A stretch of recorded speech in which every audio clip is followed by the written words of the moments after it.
the whole geometric thing, it's way before guitars for me. I mean, it's something about, for me, I'm taking this inspiration for nature, and if you put like leaves or things like that under a microscope, you'll see all the fractal things and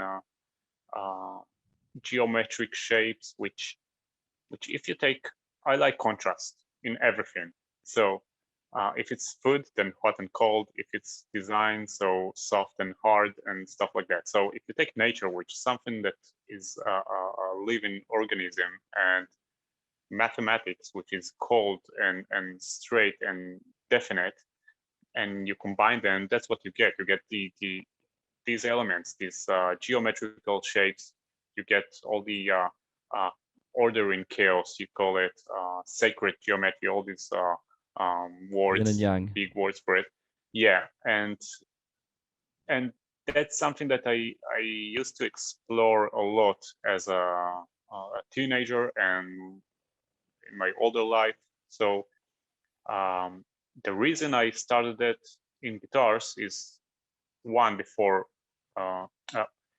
once is it's because it's my interest in it, and the second is when I started building guitars, I didn't quite have the source for crazy exotic woods for tops, and I wanted to create something that is appealing as much as like a quilt maple or a Burrell maple or Ziricot or any of those fancy tops.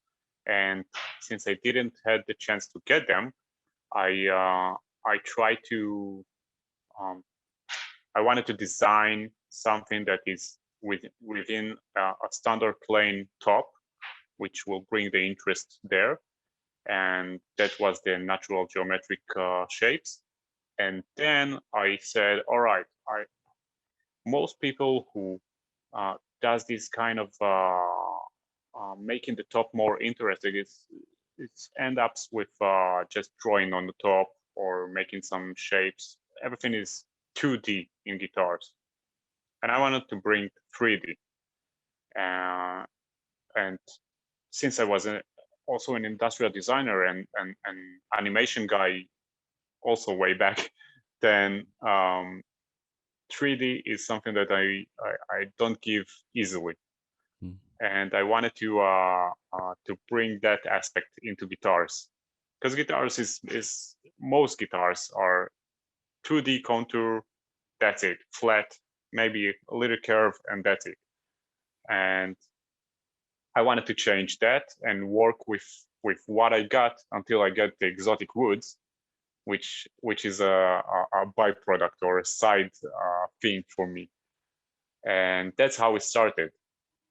And the whole thing with the geometric shapes was to explore A, how does it look on a guitar, and B, what it does to the sound.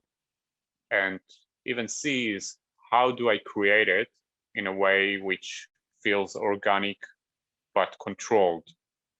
And that's where I started using the software that I've been using and created things within boundaries. I hope it makes sense. Yeah, it does. Yeah, because I'm getting deep there. no, I understand. Right. I'll tell you if I don't understand. All right, great. So I started playing with numbers and mathematical functions, and saw what happened if I take like a shape and scattered inside these geometrical shapes. And then when the fun starts, and I started to play with it around the guitar body, and I could do other shapes of guitars and not like the Superstrat or a Tele shape, but I did, as I mentioned before, I do like contrast, and I did think in a business way of I wanted to bring again the classic and familiar shapes and give them something modern that no one else does. So combining these two, it's not like a monster that no one will accept. because you can go overboard and do some crazy shit, but it won't get you far enough.